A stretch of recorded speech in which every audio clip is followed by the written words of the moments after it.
Un petit détail qui est pour moi son importance, c'est que souvent on se déchausse dans un avion, ils nous ont mis tout simplement un petit rangement, un petit tiroir pour pouvoir mettre les chaussures. On n'a pas à aller chercher après à quatre pattes au fond ou derrière le siège quand on... Visite guidée en classe affaires d'un des joyaux de Qatar Airways, exhibé fièrement au salon du Bourget. Ce Boeing Dreamliner, 300 millions de dollars au prix catalogue, un appareil construit à moitié en matériaux composites. L'occasion de mettre en avant le credo de la compagnie nationale de l'Émirat du Golfe, le luxe. Des clients également séduits par d'autres arguments. Ils sont commercialement plus agressifs ? Tout à fait, oui. Beaucoup plus agressifs que les compagnies européennes. En règle générale, ils sont de 20 à 20% moins chers qu'une compagnie régulière. Parce qu'ils ont peut-être plus de souplesse en termes de trésorerie ? Ça c'est possible, mais là je ne peux pas me prononcer. Grâce à Qatar, on peut continuer à faire voyager nos passagers sur la classe affaires plutôt que de les passer en éco premium ou en éco sur d'autres compagnies. La compagnie a injecté 50 milliards de dollars en commandes. Elle attend 250 nouveaux avions. Dans les prochaines années, sa flotte va tripler. Est-ce que vous avez plus de marge de manœuvre, notamment budgétaire, que d'autres compagnies ? Je ne sais pas, je connais ma marge de manœuvre, je ne connais pas les marges de manœuvre de mes concurrents. En France, vous êtes plus agressif commercialement que d'autres compagnies. Pourquoi ?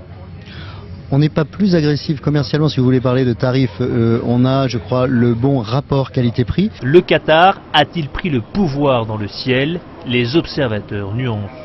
C'est le sens de l'histoire, c'est un endroit du monde où il y a beaucoup d'argent. Ils ont le mérite d'investir dans des industries et dans des moyens de transport. Les compagnies, je dirais, plus traditionnelles de l'Europe ou des États-Unis ont aussi leur rôle à jouer. Elles n'ont pas les mêmes moyens, elles n'ont pas les mêmes façons de gérer. Non, il n'y a pas de poids, de mesure. Il y a des compagnies qui sont en meilleure santé que d'autres aujourd'hui. Celles qui sont en moins bonne santé font de très gros efforts pour revenir à la profitabilité.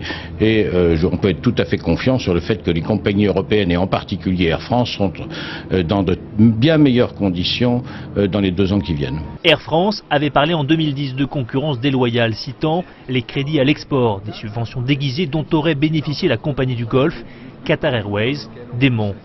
Nous travaillons, avec des moyens tout à fait normaux de compagnies aériennes pour se développer par rapport aux ambitions de Qatar Airways. Nous savons où nous voulons aller, nous avons un objectif, 170 destinations d'ici 2 ans, nous avons un nouvel aéroport qui va ouvrir très bientôt, on a un plan en ordre de bataille et on avance comme ça.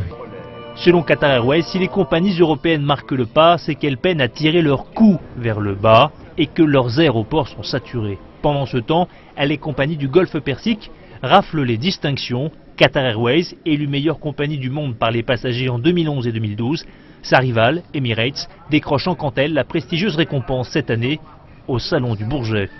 You can take your girl up there, but she can take you up there too.